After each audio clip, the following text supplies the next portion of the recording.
यूनान कश्ती हादसे में लापता होने वालों में भालियां के कस्बे का 22 साला फहद खालिद भी शामिल था, जो सुहाने ख्वाब लिए कश्ती में सवार हुआ।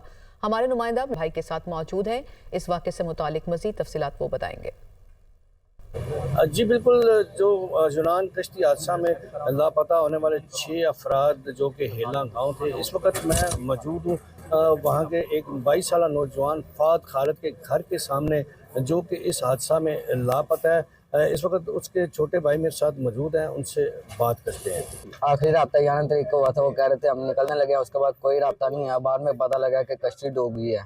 बिल्कुल, नौजवान जो कि लापता है फहद खालिद, उसका छोटा भाई जो हमें बता रहा था कि उसका आखिरी जो राब्ता हुआ वो 11 तारीख को भाई के साथ हुआ, और भाई ने बताया कि हम यूनान के लिए अपनी कश्ती पर सवार हो रहे हैं। हिल्ला गांव के 10 से 15 लोग जो एजेंट यहाँ से लेके गया है और उनको मुख्तलिफ कश्तियों में सवार कराया, जबकि 7 अफराद जो हैं वो इस बदकिस्मत कश्ती में सवार थे, जिसमें एक नौजवान जो है वो जिंदा बच सका है, जिसकी इतला पर पता चला कि बाकी नौजवान जो हैं वो डूब गए हैं।